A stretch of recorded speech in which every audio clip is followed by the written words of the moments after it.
Welcome to Wales Tech Week 2021.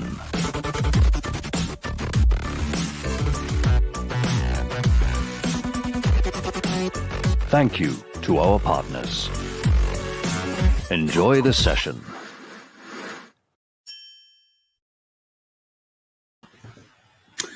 Good afternoon, everybody. My name is Griffiths, and I am the Technology Seed Fund Manager at the Development Bank of Wales.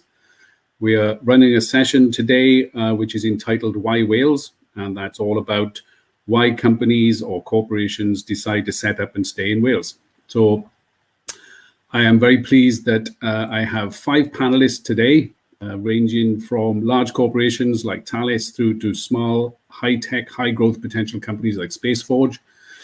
So without further ado, let me first introduce you to Gareth Williams of Thales. Hi there. Hi, Carl.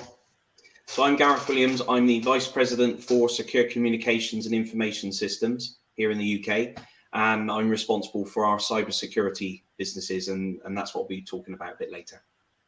Fab. Thanks, Gareth. Next is John Glennane. Hi, Carl, Gareth, and guys. Thank you very much for having me on the panel today. I'm John. I'm the founder of Capventis. We're a UK and Irish company specialising in the experience economy, data and technology. Delighted to be in Wales and delighted to be at this session. Fab. Thanks very much, John. Nish, Kotecha. Thanks, Carl. I'm Nish Kotecha. I'm the chairman and co-founder of FinBoot.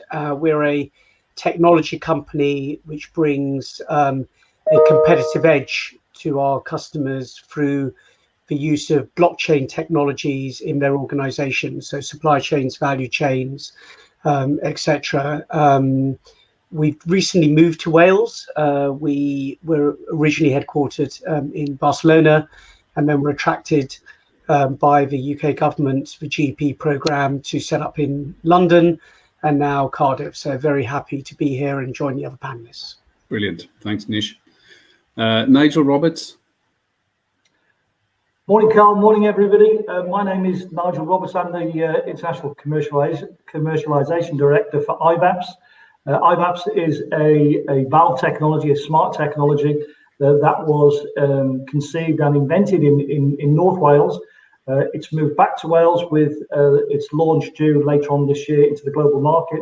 I'm very pleased to share our journey with everyone this morning. Fab. Thanks very much, Nigel. And last but by no means least is Josh Weston.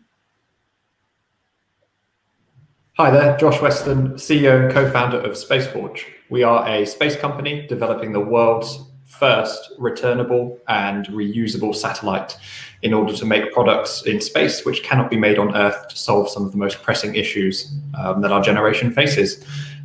Pleased to say that we're backed by the Development Bank of Wales and other venture capitalists. We have been going since 2018. This time last year we were 3 people, and today we are now 15. So really growing quite quickly. Pleased to be here. Thank you. Brilliant. Thanks very much, everybody, for your intros. As you can see, we've got a wide, broad cross-section ranging from established corporate companies like Thales right through to really cutting-edge, brand spanking new companies like Spaceforge. Okay, so if I start the discussion off then by just asking Gareth perhaps to begin by telling us what is it about Wales that attracted a large corporation like Thales to set up? Yeah, sure. Thanks, Carl. So just as a background, the cyber business of Thales globally is around about €1 billion a year, ranging from cyber work that we do for cloud providers in the commercial space, but we also do a huge amount in defence, aerospace, transportation, critical national infrastructure. And that's what really led to the search and ultimately Wales, really. So we had a desire to grow our research and development capability in the particular field of operational technology. So the things that control processes, fuel flows in factories, power stations, etc. And it was a new area of research, really. We could see a growth in the market. and we wanted to develop that new capability globally, but only in one location, as we try to do, and then use that technology wherever the country of destination is. UK had always been seen as a very attractive location for Thales in terms of cyber. If you look at the countries globally, you know, US, Israel, UK really lead from a cybersecurity perspective. So there's a desire to do something in UK. And then when we looked at our footprint, we've got about 7,500 people in the UK. We didn't have great representation in Wales. So there was that logic for a big corporation about, you know, is there something we can do there? And we had historically always looked with Welsh Government to do that. And I guess a few things aligned really all at the same time. So first of all, we signed a strategic relationship with the University of South Wales in advance of that decision because of their unique cyber forensic capability that we were beginning to use on a couple of our key research projects. So we kind of begun to have a relationship with an academic institution in Wales, which led us to have a wider conversation with Welsh Government, etc. And at the same time, the Tech Valleys initiative was launched in the South Wales valleys around Ebbw Vale. So when we were looking for a location that had the right kind of industrial background, because the type of cyber we're talking about has an industrial type approach. So sometimes having lots of cyber people might not be the right answer. Sometimes you're better off having an industrial automation engineer and teaching them cyber. So that was in our thinking. But as well as that, we were very aware that there was a very strong cyber cluster already established here in South Wales, and then proximity to GCHQ at Cheltenham and other things came into thinking. The other thing I would say as well is, you know, we had a lot of government support. There was a big kind of piece of work we did together, looking at options, looking at locations. We had great support from Welsh Government in helping us do that. And then, you know, we formed and opened in 2019 the National Digital Exploitation Centre as the first phase up in Ebbw Vale, which is focused on the research I talked about with UNSW and with Cardiff University, but is also driving an education agenda that we jointly developed with Welsh Government, where we're getting kids from 5 years upwards interested in a career in cybersecurity and creating those pathways for, you know, digital roles and cybersecurity jobs as they move up through secondary school into further education and then onwards either into apprenticeships or into full-time degree study. So it was almost like a perfect coming together, I would say, of what Welsh Government wanted to do with the digital and cyber skills agenda, the fact that we already had good relationships with some universities, which meant that the research agenda could be done, and then Thales wanting to expand its cyber footprint. You know, 2 years on from that, or moving on from that, we just announced an expansion up in Ebbw Vale. So we're rolling out test beds for connected autonomous vehicles and smart grid and energy from a cyber and resilience perspective, which is an additional investment on top of what Thales had already committed to, extra recruitment as well. So we're really growing well, and we're now recognised inside the Thales Group as the competence centre, as we call it. So the Global Competence Centre for Operational Technology Cybersecurity, our particular flavour that we're doing up there. So we've really moved forward, and now we're even inside Thales, we're on that global stage and involved in a lot of global projects that we didn't even envisage right at the start. So really, you know, proximity to locations, academic institutions, government support, and a Thales desire and mission to do something really came together and created that capability, and that's why Wales made sense. Okay, that's really cool. What about the stickiness of employees and ability to find people, and maybe others have this experience as well with their organizations? How does that compare, do you think, with other parts of the country or even other parts of the world? I think it compares really well, actually, because I think what we find is a lot of people who study in Wales want to try and stay and have their career in Wales, which I think is important. So we looked at that factor. And I'm sure the rest of the panelists would argue it as well. You know, we have a big cyber hub in Reading. I'm on a business park in Reading where, you know, the who's who of cybersecurity in the UK has a location there. So you could almost drive around the business park and get 6 interviews and then decide which one you want to take, which also drives high attrition. And also that topic then of being very close to London has always been a challenge to retain some of our staff. So we've seen, you know, really good success in terms of finding the talent in Wales. It's not, from a cyber perspective, it's not a huge pool and it needs to get bigger, but there are initiatives in place, as I mentioned, to do that.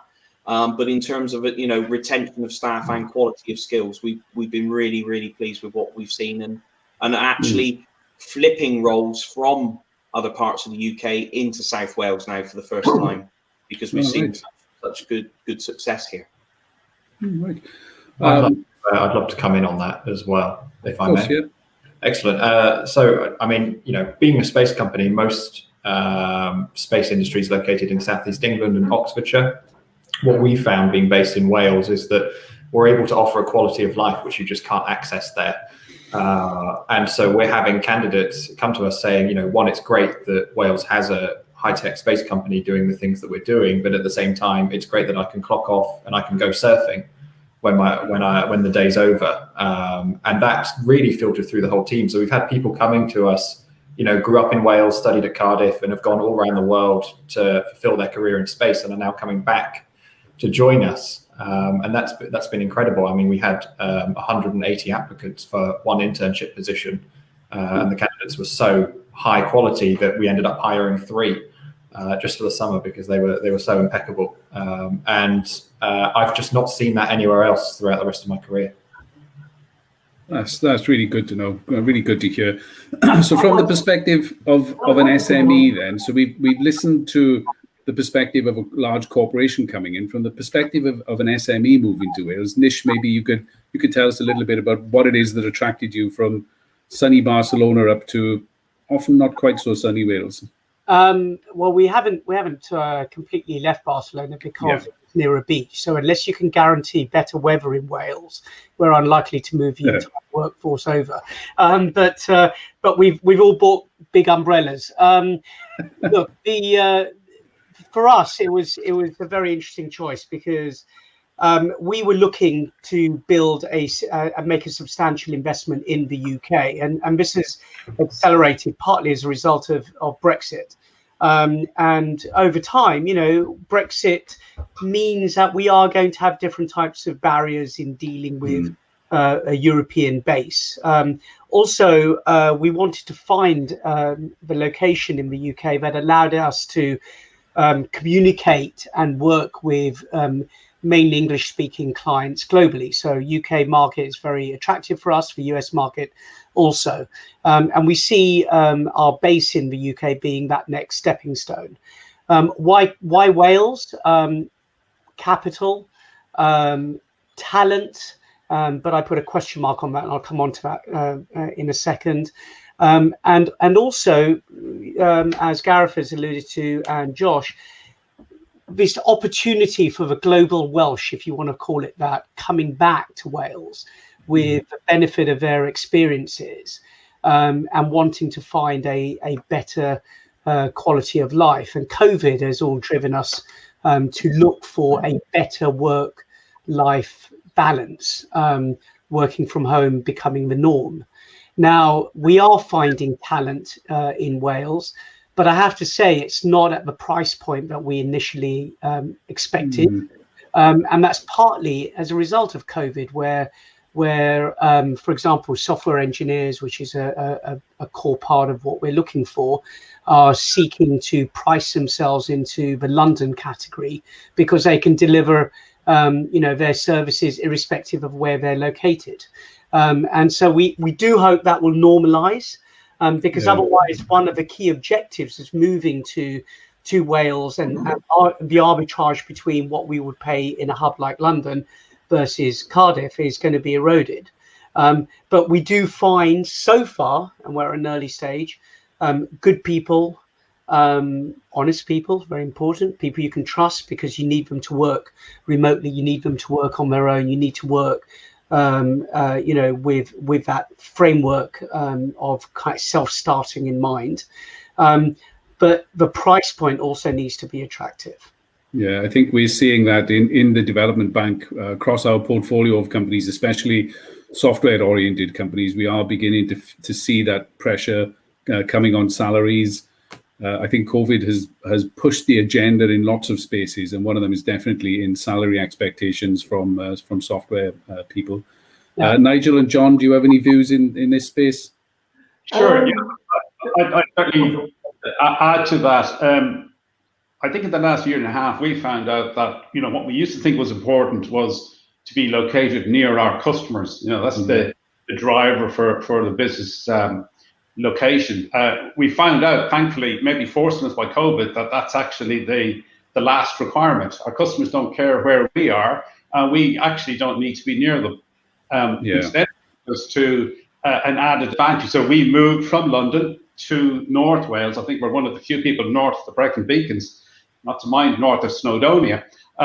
We are finding then in Wales, not only do we find the people that the other speakers have referred to, the skills and the talent, but also the facilities. So we're connected to MSpark, which is an absolutely fantastic SME hub base to base ourselves. It's as modern as they come. And it's associated with Bangor University, which happens to have some of the best tech people around.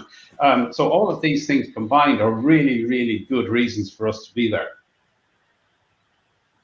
On that theme of the facility that you go to, I mean, I know, Josh, for instance, that you're based in the Applications Catapult, Compound Semiconductor Applications Catapult, and there are other such facilities around the country. How important was that sort of facility to you making the decision to come into Wales? Yeah, enormously. So, I mean, to put it into perspective, we were in a garage on the outskirts of Bristol when we started, and so it's been an interesting time to look for facilities during COVID.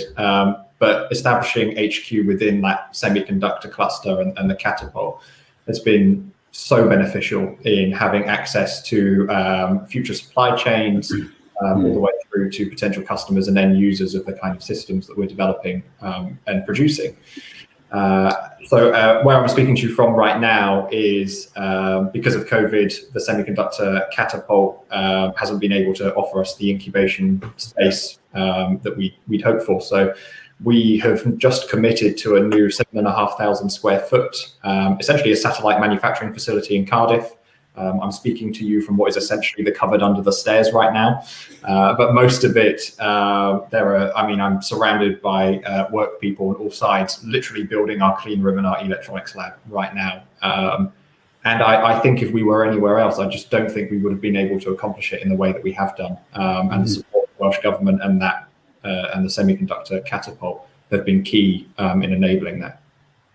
That's an interesting one for me because I've got a background in compound semiconductors, so I'm quite pleased to see, well, thrilled actually to see that applications catapult has been set up. And although it was set up to support compound semi space, you've come along with your space company, and I understand that you're working with colleagues in Welsh Government and other organisations to start to build up more of a space industry in Wales. Yeah, we are. So pleased to say I'm on the Welsh Space Leadership Council, and then I've been working with Welsh Government, and indeed we've got, I think, 3 current projects with the semiconductor catapult, where we're establishing essentially the products and supply chain to build essentially a vertically integrated Welsh space industry. Most of our supply chain elsewhere is actually concentrated in either Scotland or Cornwall. So I refer to our supply chain really as the Celtic Arc. It's just a real privilege to work with companies based across what that is really a big sea, and it's been an incredible journey. And again, just like to say that we couldn't have done it without the support of Welsh Government and the catapult and the semiconductor cluster. Oh, that's really good. What about experiences with Welsh Government then, Nigel? I think when we spoke earlier in the week, you were mentioning that Welsh Government was very good at opening doors for you and helping to get access. It was critical for us when we came here. When I spoke to the board when they first visited Wales 2 years ago, the business itself is owned by a billionaire out of Malaysia and a wealthy gold miner in Australia. So the concept of the business was designed and developed in North Wales with the help of Dŵr Cymru. So when they approached me and looked launching this onto a global market, the instant reaction I had was, let's look at Wales. You know, number one, because I'm a very, very proud and passionate North Walian, and I thought we had a debt of thanks to bring it back here. But when you look at Wales on a global scale, You know, you look at the big cities. Wales is a very, or Cymru, as I prefer to call it, is a very tiny village. It's a very, very tiny village. We all know each other generally. We'll have access to people that we would never get access to as individual business owners or developing businesses. So that's really critical, I think, on a global stage. And I think most SMEs, I'm not sure if they know now, but the Welsh government opened so many offices around the world. And they're very good at showing the doors. And I think I've always been a great advocate of that. You know, if you come into Wales to establish a business, then you need finance anyway. We're not a nation of handouts, and it's always been a real bugbear of mine to be chasing all these organisations around the world to come here, when we've got such a wonderful array of talent here that we should be planting the seeds, watering them, and developing it ourselves. So the infrastructure I found here, government-wise, and what they could do to point us in some really good key directions was exceptional. It wasn't good; it was exceptional. They pointed us to the right locations. And it was up to us to open the doors. Yes, there was support available if we wanted it. Being reasonably fortunate with the people we had behind it, we weren't looking just for the handouts, if you like, the grants. We were looking for more direction, credibility it gave us. You know, we went into the Canadian market very, very quickly, and they embraced us, and we went under the banner of Cymru PLC. Basically, we're here. You know, we're promoting the business here, the reasons why. So we had a bit of a story to share, especially in America, which they loved it great when we explained why and why we're here and where we're going with it. But I always say that it's a partnership with the government bodies. It's not a one-way street. You've got to be prepared to meet them halfway. If you do that, they are exceptional, and they will do what they say they're going to do. But you do have to meet them halfway. So when I convinced the board at iVapps, that was the thing when I sat down with the investors when they asked me why, because I'll be brutally honest, everyone knows where they wanted to be, London. That's all they knew. Where we're going to be? Going to be in London, open an office on the docks. Well, why? Why do we want to be there? It's expensive to employ people. Culturally, in that sort of area, no one's going to stay with us. It's going to be a hopping stone to go on to something else, and that's fine because young generations are doing these things. And I think culturally, in Wales, we like to live here. I think the people that come out of the universities come here, and I think it gets inside their blood, of how special this place is, and they stay. So as long as they're rewarded well, because that's the most valuable asset we have. Every person would say that, any business would say that, the most valuable asset we have is our team, the people that we work with. Everything else is irrelevant. We haven't got the right people, we haven't got a business. So yeah, there were a lot of things that there were building blocks I put into place, and it was a fairly straightforward process. At the end, they said, "Let's do it. Let's open up in Wales." So you've touched on another interesting point there. I mean, we've got 6 universities across Wales. Some of them in the Russell Group, they punch well above their weight in some regards. I understand your product has been enhanced quite considerably by working with the Optoelectronics Forum, and in particular Aberystwyth University. Yeah, we did a project with the Centre of Photonic Expertise, and they were exceptional.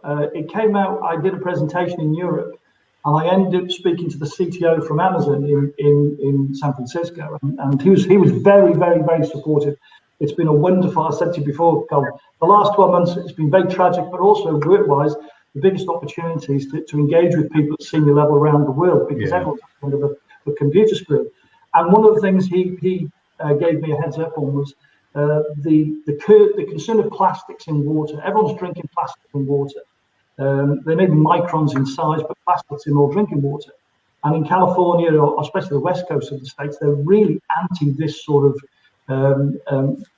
approach, that we accept the fact there's plastic in water. We want to alleviate that. So we looked at the new design of our smart cartridge, and we're actually trialing it at the moment, putting photonic technology into the cartridge to detect microplastics going through the water. The doors it opened, it were just astronomical. We had everybody sending us information. When are we coming to the States to make the product? We're not quite there yet. We're a long way down the R&D process. We've done the first prototype, but we couldn't have done that without Andrew and the CPE team. In Aberystwyth, they were exceptional in helping us. Oh, that's great. Any other experiences of working with academia in Wales and the input they have? Well, in fact, we've just started. One of the attractions to come and locate, particularly in South Wales, was the importance that just seemed to be given to blockchain as a technology for industrial processes, for supply chains, for value chains, etc. And that stemmed all the way from Swansea University, University of South Wales, Cardiff Metropolitan. We connected very quickly with the unit and the professor in charge at Swansea.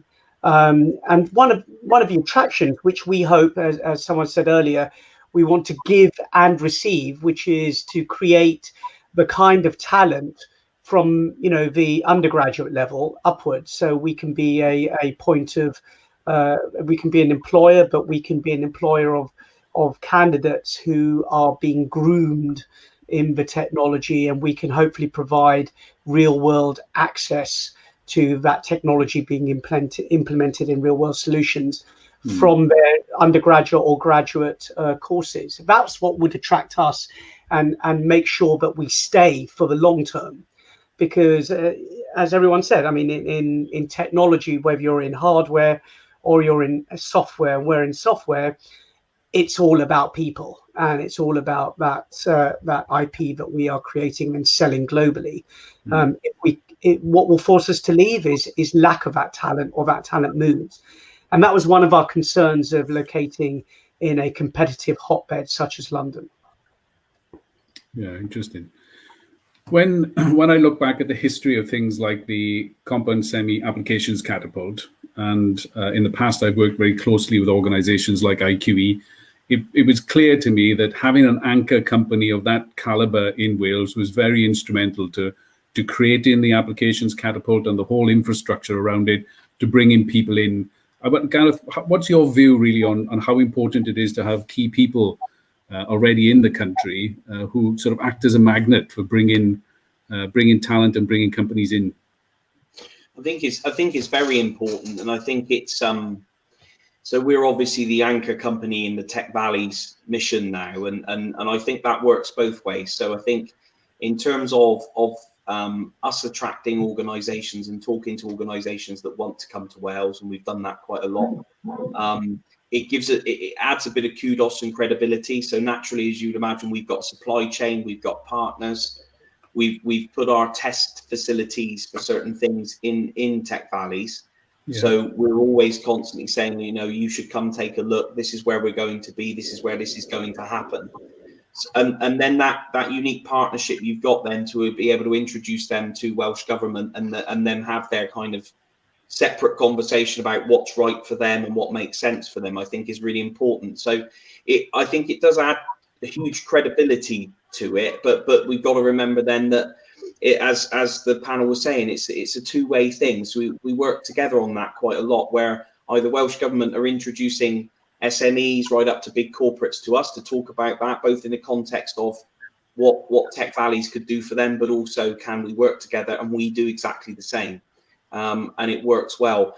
But I think to have these kind of research test beds or looking at the emerging technologies that UK is very focused on, you've got to have that mix of SME, academia, and large corporate anchors as well to really build that credibility around the cluster and the whole cluster concept that they're doing for levelling up and everything else. So I think having that unique blend is really important. And when you look at the semi-compound semiconductor, it's doing exactly the same thing as we're trying to do. And it makes a whole load of sense then when you're on the world stage trying to say, why is this cluster or why is this center better than anybody else's globally? Then there's huge logic there when you've got all sizes of business and academia and government working together. Can I just jump in on that, Carl, if I may? Of course, yeah. Just for a second. What Gareth said is absolutely right on the nail. Now, I'm sort of based here in we have an R&D centre in the Optics Centre in North Wales. And I remember it being built. I remember the unit being built, and I thought, this is going to be the start of something really special, because we've got so much space here available. And when we came here, I spoke to Denbighshire Council, and I thought to myself, if I was an SME just starting myself now, finding a location and finding you, it's almost impossible. It's almost impossible. If you go back 20 years to the Welsh Development Agency, part of their brief was to finance and develop startup units. We're really wonderful at building these huge glass buildings for it all over the place. And most of them here, by the way, are empty. They're offices. But we need, the likes of Thales, and I agree, I think it's absolutely fundamental, that they come here, they attract some talent, they've got a brilliant brand. We should be bolting SMEs around this business to learn off of it, so they can take something out of it. So the next Gareth Williams for Thales should be someone in that SME that's developing a business that comes into Thales, or vice versa, or Gareth exits it from his business and has an opportunity to get a huge impact of the new businesses around that are coming forward. For me, we talk about innovation. I get very passionate about these things, but we talk about innovation continually as business owners. Where do we ever teach it in schools? We talk about it at university. When I did my master's degree, they all talked about innovation. My kids are in school, and one of them said, "What's innovation?"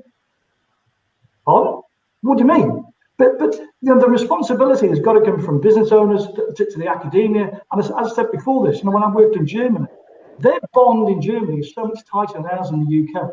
You have academics looking to write papers and just do their bit, and then we have business owners trying to commercialise a product or a service and develop. We need to find that bond that sticks us together. But we need to be driving this message down to the kids that, coming into to secondary school, the fact that, and I hear it so many times with ambition. Why can't you be the VP for Thales? Why can you not sit on the board? Why can you not be, and they need to have this aspiration. We can set a business up like Josh has done and employ 1,000 people in the next 5 years. Why not? Why not do it? They do it in America. Yeah. I think many years ago when I was based in Wrexham for quite some time, and I was lecturing at what was NUI, what is now Glyndŵr University, and SET Week had just started, so Science, Engineering and Technology Week, and we had Key Stage 2 children from all around North Wales would come into the university and just play with science and technology stuff. The enthusiasm was absolutely incredible. That is the time to engage with children and to get them to think that being an entrepreneur is a credible career path going forward, not trying to shape people into becoming, accountants. Not that there's anything wrong with accountants, but shaping people into just boxes, allowing people to have the time to think creatively and enhance their creativity. And then you go back and you talk to 15, 16-year-olds, and I've got one here, and a lot of that spark just seems to have gone. So I agree with you entirely that it's really, we should be engaging much earlier on in the education process to show people what can be done. Yeah. I think organizations like yours, in particular SpaceForge, because it's so sort of out there, it's riddled with puns, incidentally, SpaceForge, you have to excuse it. It's just so exciting. You look at it and you think, wow, you're building something in Wales that's going to go in space. It's going to be recovered in Wales. Wow, that's just awesome. Absolutely awesome. Yeah. Yeah, I mean, it's, I found it interesting. I mean, Nigel basically just described my career path. Gareth probably doesn't remember, but I actually started on the graduate program within the secure comm division of Thales back in 2014, I think it was. I mean, when I was 14, I sold half a packet of Tic Tacs for £2.50. When I was 16, I thought I wanted to be a lawyer. When I got to university, I fell asleep in the first seminar, so I changed my course. Went through this way. I learned the big corporate world, did a stint in the space agency as a part-time civil servant, and came out, still feeling that spark of wanting to build something that mattered. And I think this is where Wales is pretty much unique within the UK, is that, you've almost got, I hate to say it, but, I can probably say it as an Englander, is England has a big corporate mentality.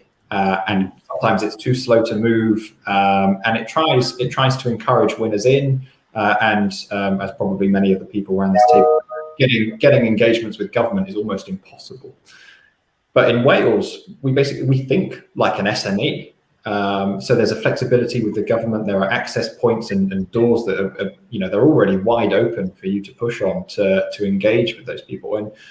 And previously Wales has been burnt pretty badly by trying to encourage some of the big company stuff here. And actually now Wales has got an opportunity to build the next Tesla, the next SpaceX, the next, I've got to stop using Elon Musk companies. But we've got an incredible capability, and really, I think now we're really beginning to show the world that capability is here. Whereas previously we were quite shy, and we didn't tell people we'd done things until we'd done it.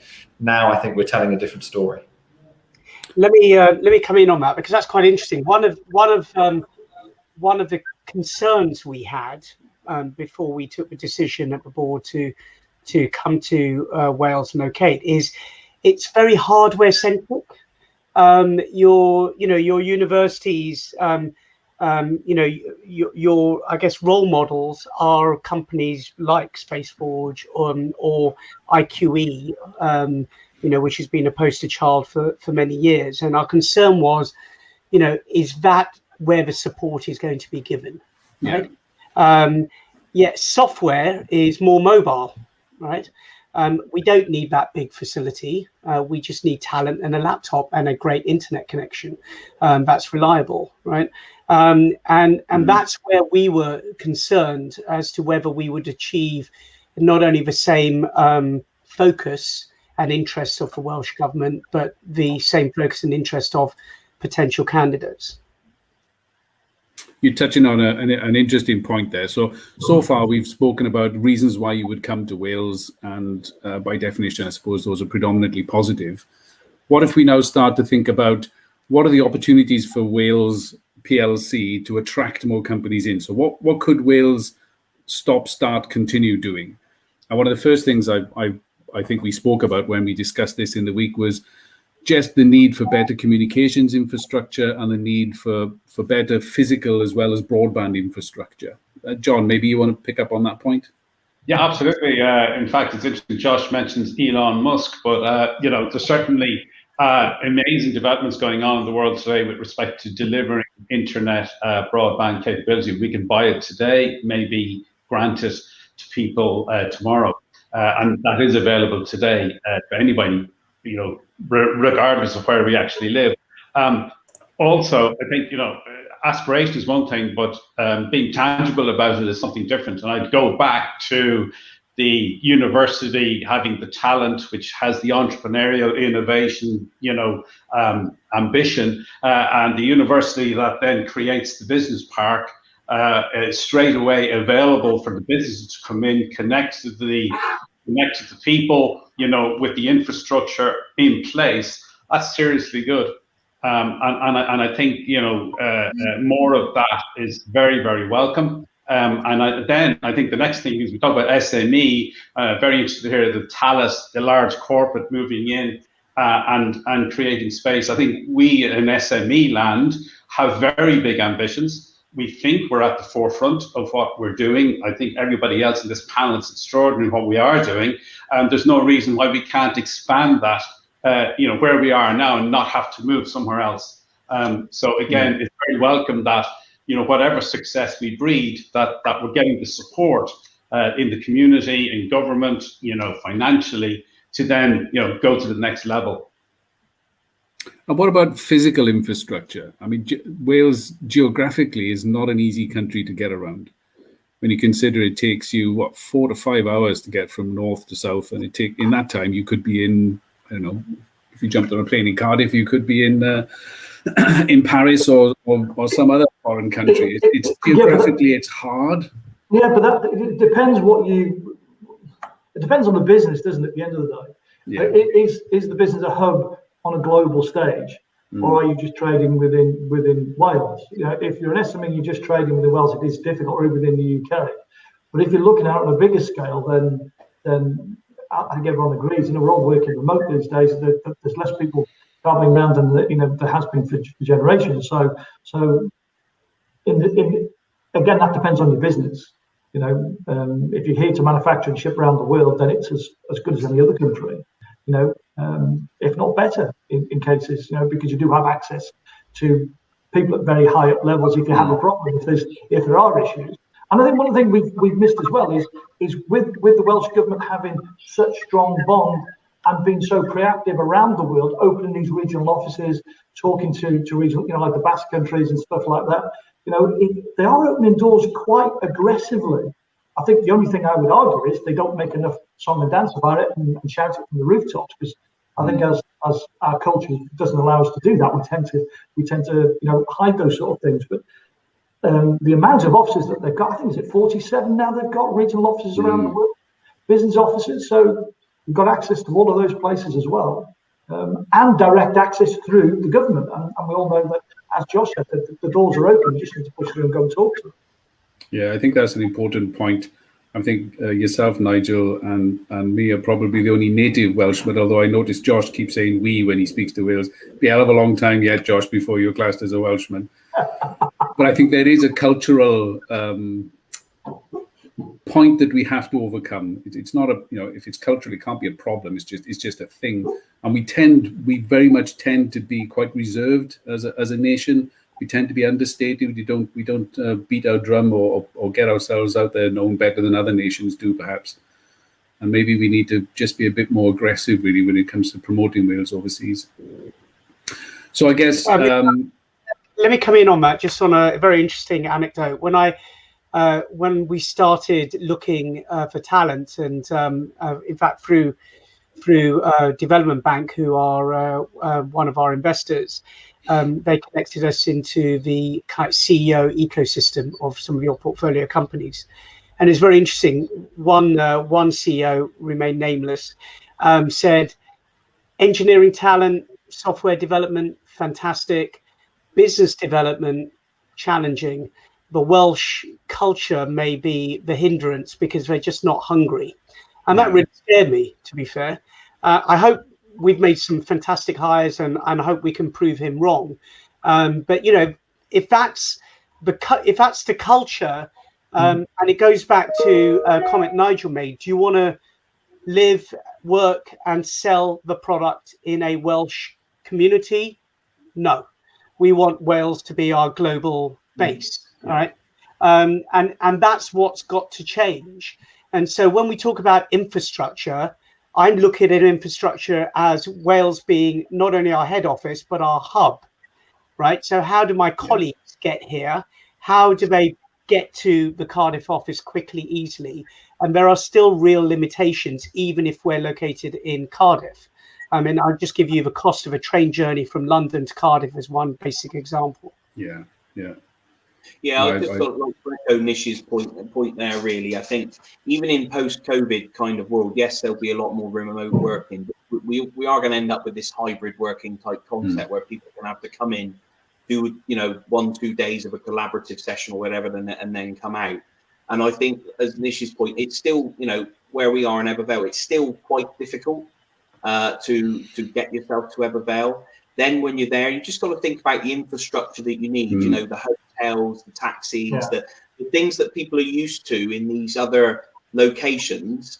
You have to have something similar to allow it to be easy. And I think a lot of the issues we had at the start were around how people, a lot of people come from London or via London, they take the Eurostar in or whatever, and just getting to our location, being able to stay in our location was just, it remains a little bit logistically difficult. And I think that's quite important, particularly when you're partnering with some bigger companies, or, for example, if Nigel or the people on the panel want to pitch to a big organization and they're coming in for that pitch because they want to physically see it, or they're having a VC conversation, or they want to invest, it's got to be done right. And I just think there's a little bit more to do there on, the ability and the ease of linking physically to some of these locations on a...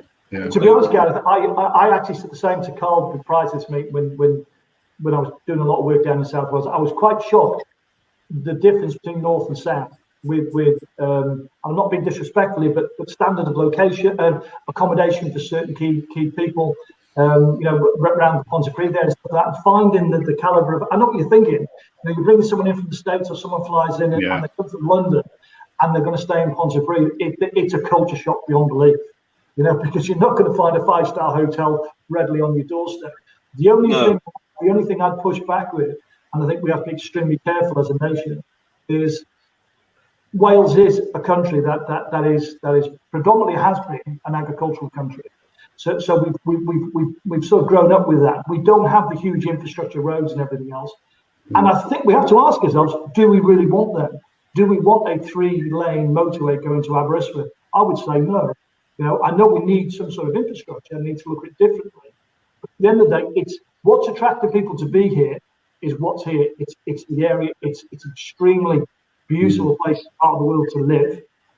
It is culturally different from being in England or in Ireland or in Scotland. It is got its own culture. And I think that does draw people in as well. So I think it's a balance between having the right Wi-Fi, agree 100%. Having all those infrastructures is really critical. But I would push back when I say that, okay, let's build hundreds of industrial estates. I think we need to look at things, in moderation, which is going to give us long-term sustainability. Because, like I said, I don't think we're going to be continually locked down. We're not going to have this hybrid for the next generation of working on. But there's an opportunity, right? There's the opportunity to use Brexit, use COVID to level up, right? Yeah. Not level down. And Rishi Sunak, our Chancellor, has talked about this, the concept of that special economic zone.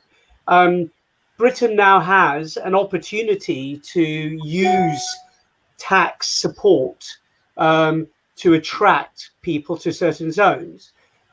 Wales doesn't need to have all of those zones, but Wales could become the zone for particular industries. And you already have some wonderful benchmark companies like Thales creating, that ecosystem. So whether it's hardware, software, fintech, blockchain, which is the industry we're in, promoting those as a location with the right infrastructure.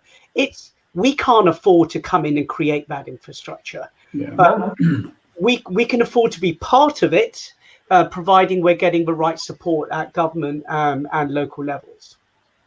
But maybe it goes back to, everything's interconnected. If the businesses are innovative, they attract the talented people that are coming out of the universities. If those people can realize their ambition, which we all want to do here and not have to move somewhere else, that's fantastic. That then feeds better quality of life, it feeds a better community, it feeds all of those things. I think the 5-star hotel needs a commercial, builder, not a government builder. The commercial builder will move in very quickly if they see a business case for it. And that goes back to, successful business, successful people, skills, talent at home, but we have to be creating business that exports, not just to our neighbors, but globally, and that is the way to generate wealth and economy, I believe, and I think, that's why I'm very, very impressed with what's going on in Wales. What we found there is that it's really got the people we need to create those global successes. Fantastic. Moving on slightly then to what perhaps needs to happen in Wales going forward. What about the redefinition of economic benefit to Wales? In the past, that's been pretty much focused on creating jobs, people sitting down doing something in Wales. I think the pandemic has shown us big time that you don't physically need to be in a building altogether in order to operate and function properly or effectively. And arguably, I would say lots of organizations are a heck of a lot more efficient now that everybody's working from home. How do we go about then, as an organization like Development Bank of Wales, how do we go about putting taxpayers' money into the economy, but people are not physically based potentially in offices in Wales? What do people think about a view on what is meant by the economic benefit of Wales? What does it mean to be a hub? I don't think it necessarily means more traditional offices. We definitely are able to work from home. We're in a different working environment. The whole dynamic has changed, totally accelerated by COVID, but proved that works. So maybe the measure of economic benefit needs to change as well, and what's needed to support it. So if I'm buying a house today, I better get a good office in that house. That's a very good point. I think another common point that we touched on when we spoke earlier in the week was that there seems to be no shortage of space for companies to set up in. And once you get to sort of 3, 4, 5, 6 people, that sort of thing, Optic Technium is a great example. There's some in Swansea.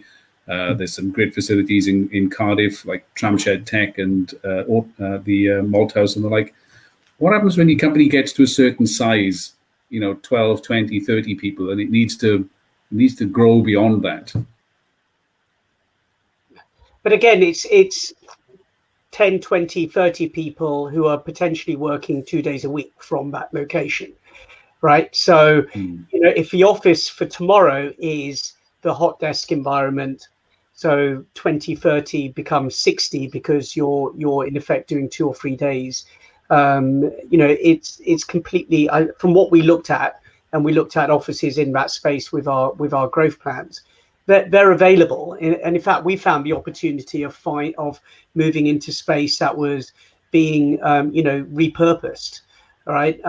It was an office environment and people just don't want to come in the way they're used to. So how can you take advantage of that? It wasn't cheap. I'm not sure that we found the direct cost benefit, but relative to London, yeah, very attractive. Relative to the kind of support and infrastructure that was already in that space that we could just take advantage of, absolutely. It allowed us to just walk in and start working, which is unusual. If I may, I think Nish, what really you've touched on there though is office space. I found no shortage of office space that was willing to rent to us as a startup. But the issue we have is we need to manufacture things. Now in lockdown, we managed to get away with some of it. We shipped different bits of satellites all around Europe until the 31st of December 2020. We then we used the University of Leeds lab after hours. We used the Fab Lab at the University of South Wales. But now we are beginning to, and we don't have the luxury of only being able to be here 2 days a week. Really, we're looking at a full-time facility, and that's what's not available. It took us 13 months to find where I am now, and I am glamorizing it when I describe it as a tin shed. And we have had to spend an enormous amount of money. Carl knows. He's signed it off. To sanction it, yeah. On it so that we could bring it up to scratch to handle, really high tech hardware. We're going to have the same issue again, probably in 24 months. And while I appreciate we are pretty unique in our requirements, there is the opportunity really to leverage some of the stuff that we've been talking about earlier around hubs and facilities, all the glass you can imagine, to create something that, as much as it is a draw to the area, is also functional to help a company based in Wales develop. And Josh, can I ask you, did you look elsewhere, in the UK, in Hawaii? I mean, was there anything available? There was, but we couldn't afford it. Okay.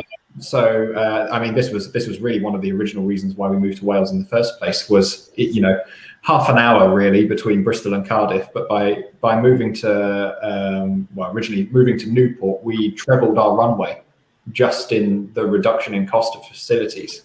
So we did look elsewhere. I mean, we looked at Avonmouth.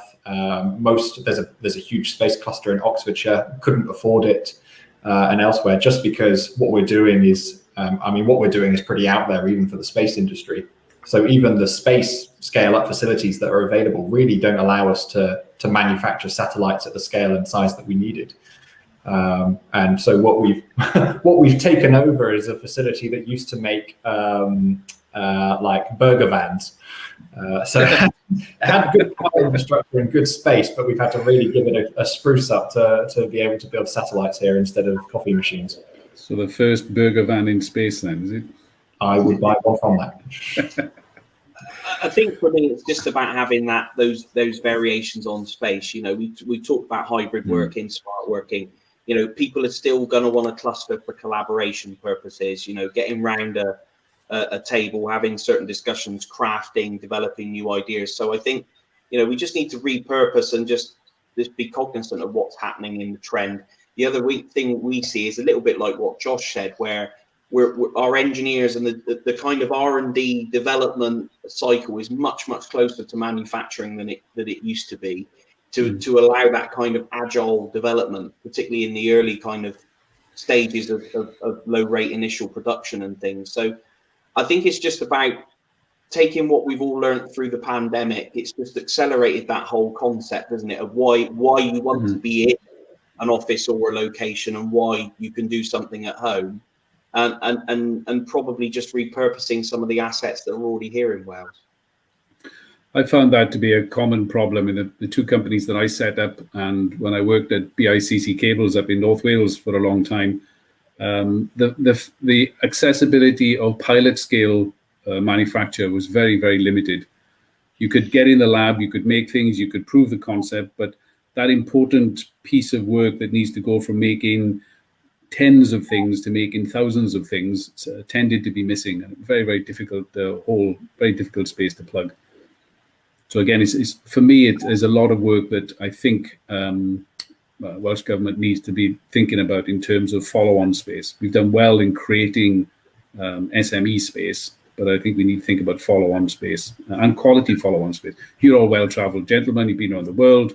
You rock up in the Bay Area in California. It looks really impressive. It looks like it's a statement. You know, it really feels confident. You do the same, you go to Beijing, it's a very confident feel about the place. And then you rock up in Pontypridd, and it doesn't. It just makes you, I know, a bit of an extreme comparison perhaps, but I think we need to just up the game a bit really in Wales.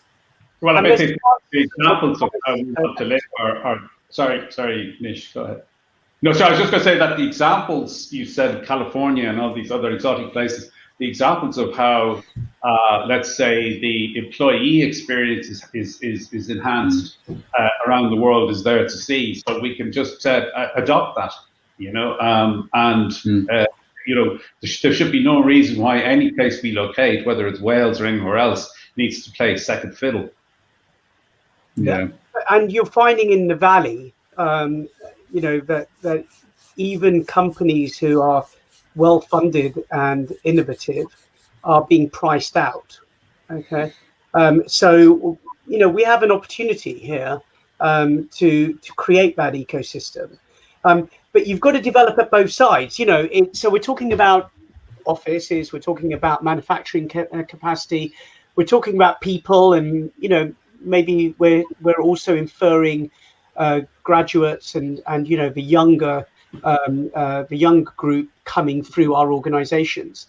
But it's that experienced talent sitting around this panel who are going to attract them, right? And it's, you know, if you go to the Valley, one of the things that I've always loved about the Bay Area is just the respect and the admiration they give to the entrepreneurial talent, successful or it's failed, from the top.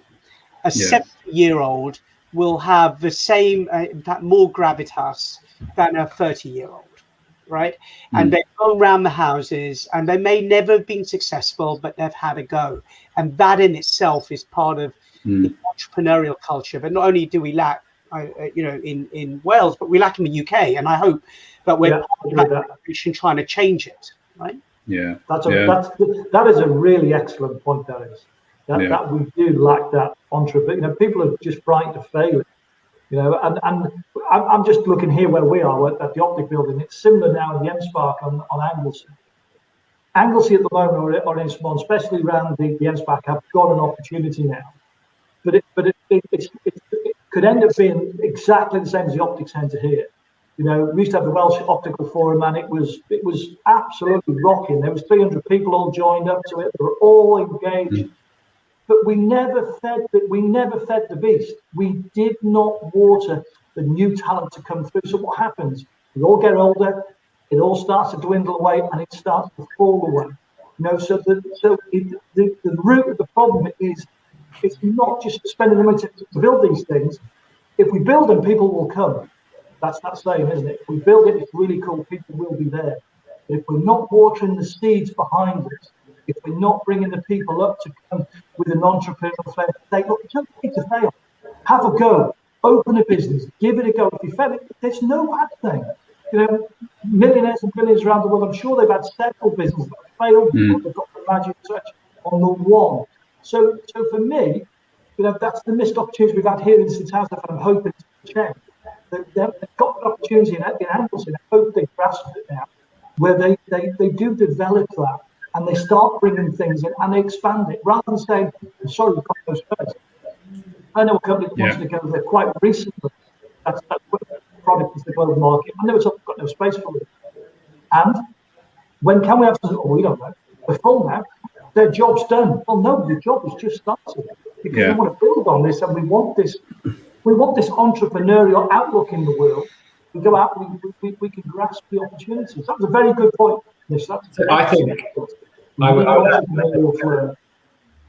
Sorry, Josh. Go on, Josh. Sorry. I think it's beginning to change. I appreciate not to be too prejudicial, but I think I'm the youngest member here. Nobody told me growing up that starting a business was a career opportunity. And it wasn't something that's taught in school, but now I look back at people coming through university and college and even GCSEs, and now kind of entrepreneurship modules are taught in different courses, and beginning to open up. I worked in big corporate, and the next youngest person in my team was 25 years older than me. And I was literally waiting for his boss to retire so that he could step up, so that I could step up. And I was just like, I'm just not learning enough, fast enough, really, here to make a difference. And I think now, a lot of it you don't see until you join the entrepreneurial community. But suddenly, I didn't realize how big it was until I made that leap. And I think that really is beginning to change, and we're beginning to talk about it a lot more, both in Wales and really across the whole of the UK. And it is part of right place, right time for sure. But I definitely think those seeds are there, and I think it's Wales's opportunity to take them. I do concur. Sorry, go on. So I was just going to add to what Josh and Nigel said there. If you look at Stanford, their fund for supporting their projects, entrepreneurial projects within their college, it's $100 billion or more. They will say that most projects go through about 9 iterations of failure before they get it right. And I've been there, I've been told by them, they characterize Europe, not the UK, Europe, as being a place where failure is not tolerated. And we have to change that cultural attitude, and we have to give ourselves and our young people the opportunity to be successful, to be entrepreneurial within our own businesses. And that's something we believe in. And from that comes the success. Fab, thanks, John. One last topic I'd like to touch on, which I think it was Clinton who coined the phrase way back in the 90s. Think not what your country can do for you, but what you can do for your country. So as companies set up in Wales and having benefited from the infrastructure and the support that's in Wales, what can we as a community of companies and organizations do to give back to the country, do you think? I think, Gareth, when we spoke about this, you mentioned that Thales was quite active in helping out with the education side of things, working with the university to create courses, albeit to create employees for yourself for the future. But, lots of those people are not going to come work for Thales. They're going to move on and do other things. So that's right. But I think our view is that the digital economy, and if you just look at our cyber as a sector, there's already a national shortage of cyber people. So the reality is, it doesn't matter how good I am at hiring all of them, even if I grow. If we collectively work as an industry together, we all know we can create a better talent pipeline. And if that means they go work at Airbus or they go work at Alert Logic, I've still done the right thing, because ultimately they may come back to Thales in the future.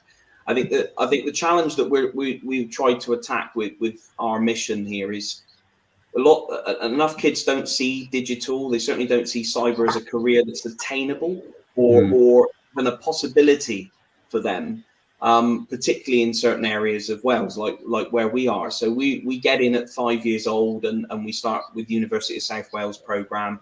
We start getting them playing with toys, working out little cyber games, hacking a car. They do a little forensic cyber hack on one of our cars and things like that to get them into it.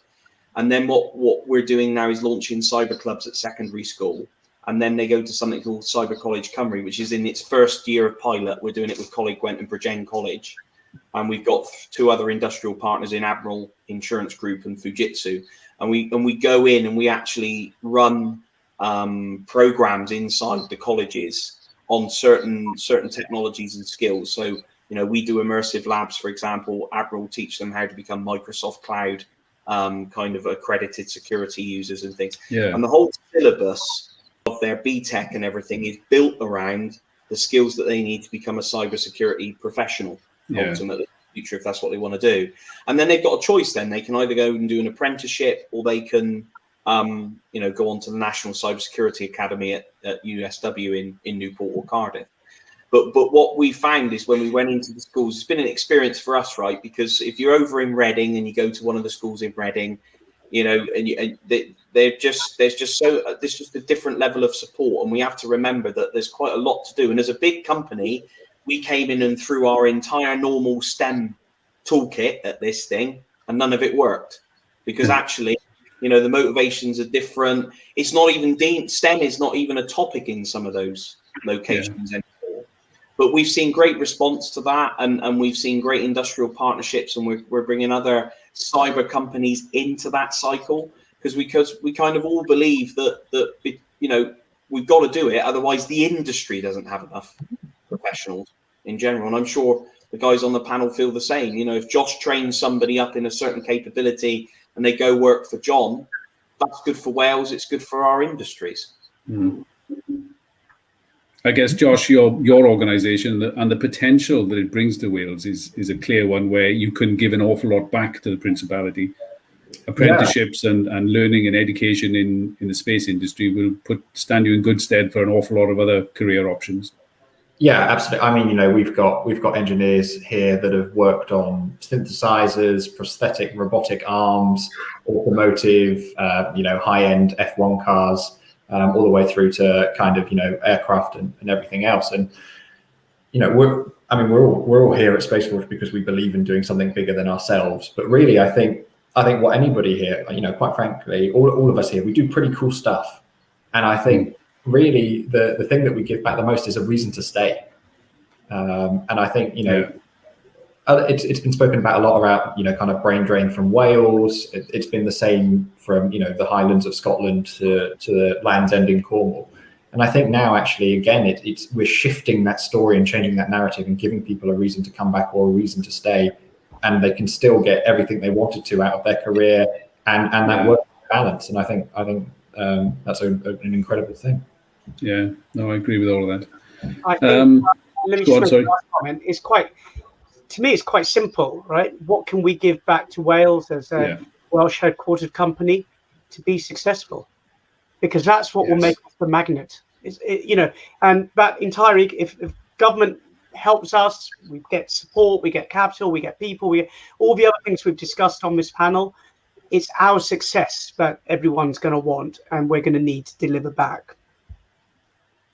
If we can be successful, and we are successful, we develop a really strong business, then we also give back to the supply chain, don't we, wherever we can. Yeah. You know, if it's a win-win, then we're obviously going to be sharing that win-win with the people around us. And I think that's absolutely critical. You know, and I think everybody on the panel, I'm sure we're all really concerned, you know, and the issue with COVID has made everyone around the world sit up and take notice of the supply chain more than they've ever done that before, because no one's chasing the cheapest possible price out of Asia now. You know, we're the same. We're bringing as much back here, you know, and that was one of the caveats I said to the board when we came here, is we're not going to overpay for anything, but we're going to try and buy whatever we can here, use the services here on our website services, recruitment, engineering, whatever we can buy locally is going to have an impact, because they're equally going to be successful, and we hope that you're going to pass that down the line as well. And you're touching on a bit of a hobby horse of mine, and I feel that's how we measure economic benefit to Wales going forward. Well, it's not just about the bums on seats that you as a company create. It's the whole infrastructure that goes around you, supporting all those jobs. Yeah. Has to be a win-win, though. You know, and I said that to the people when we've had conversations here. It can't be we're coming in, we're going to buy it regardless. I think you've got to be prepared to work with your supply chain. And I know we've had to work exceptionally hard the last sort of 6 months to help them achieve what we're looking to do and work together as a team rather than they're just our supplier. They're not. They're part of the family. They're integral to our success, and we sell that to them as well. You know, this is where we're going. If you want to be part of the journey, this is what we're trying to achieve. Let's do it together. You know, the more successful we are, the more successful you're going to be.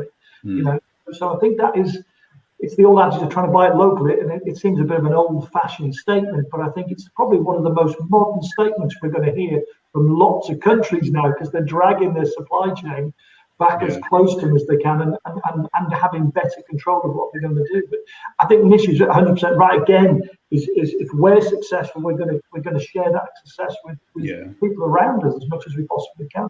Success breeds success. Yeah. Well, I always did it with Thales. I used to be Thales, one of my biggest clients many years ago when I had my own business. And they were really ultimately supportive in doing that. You know, I didn't always win the contracts or win the business, but they were always quite forthright and transparent of why. And they'd come back and I would learn from that and go away and come back again. So I thought that was a really positive. Yeah. And that's been our ethos here. You know, if we can't, we tell them why we can't do it, and they have to go away and readdress what they want to do and come back and talk to us again. As long as you do that, it's positive and it's open and transparent. It's always got to be fair. Brilliant. Well, thanks, everybody. Just conscious of time, we're rapidly approaching the end of the session. I just wanted to do a very quick sum up.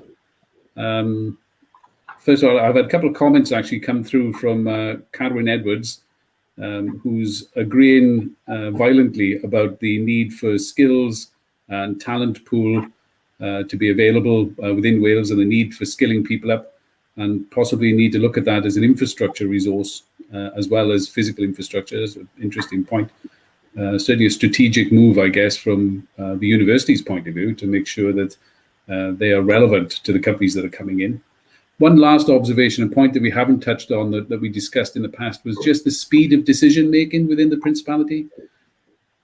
Traditionally, the funding that some organizations have deployed has been European funding. It's demanded a degree of bureaucracy around it, which inevitably means it's not a fast process. What's your current thinking on the speed of decision making for the support that's available within Wales? I have to say, I think it's from what we've seen, the presentation was different from reality. The presentation was there's a lot of support available. The reality is, from certainly what we're seeing, I almost need to hire a separate resource to jump various bureaucratic hurdles to make this available. And so we've had to go back and build our business plan and our budgets on the assumption we're going to get very little, which I would hope is certainly not true, just to be conservative, but it seems very bureaucratic, very complex and very messy. I think for me, speed of yes or no is what I experience at a global level. We see other countries and locations. They might be equally as bureaucratic, but they give you the yes or no in principle very quickly, 48 hours, a week. And that's why I just think they need to be more agile in that area as well. They need to be able to, in principle, assess what you're asking for, assess whether they can do it or not, and come back very quickly. And business will accept the no. There's not a problem with the no. I agree. I think we I would say missed the opportunity. We did have the business focusing in Wales years ago. It was the Welsh Development Agency. It was a business focused part of the government. Now the bureaucracy, the political side of decision making, and everything else, spending public money, makes it extremely difficult, and it can trawl out for quite a while. And I would like to see a focus again. I would really love the Welsh government to say we're setting this division up that's going to focus on industry and entrepreneurialism and try and develop where we're going to go. And if we're going to go through green technologies, let's make that decision. Let's embrace that. Let's not be the polluters of the next generation. If we're going to come out of this recovery, really, really strongly, let's do it without polluting the world, and let's see if we can, be the benchmark that the world follows if we could. Okay, fab. Thanks very much, gents. So just to sum up then, so we've heard from large corporations and SMEs, as well as service providers. There are plenty of reasons, I think we all agree, why you would want to be in Wales. Cost, availability and stickiness of employees, quality of life, good family place, good place to bring your family, to bring it up perhaps, availability of support and availability of finance. Quick plug there for Development Bank of Wales. And then opportunities for the future, provision of better infrastructure, transport and communications infrastructure, provision of quality follow-on space, perhaps, to allow companies and SMEs to expand and grow, not just from an office point of view, but from a manufacturing point of view. Quality in the way that those things look as well, and the image that they portray to the outside world, to improve the confidence, perhaps, of the entrepreneurs that we deal with. Acknowledgement that we are working in a post-C19 environment, and now hubbing is far more of a thing, so a bit more of an acknowledgement that you don't need to bring people together into one space going forward, and therefore the support needs to be tailored in that way, perhaps. Thank you very much, everybody. Gareth, John, Josh, Nigel, and Nish. Good discussion. I enjoyed it. I enjoyed the pre-meetings we had as well, and I look forward to speaking with you all again in the future.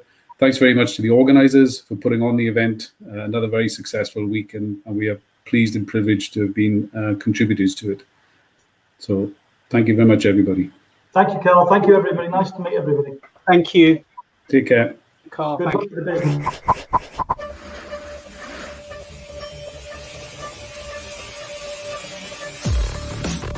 Thank you for watching. Rewatch all of our sessions online. Thank you to our partners.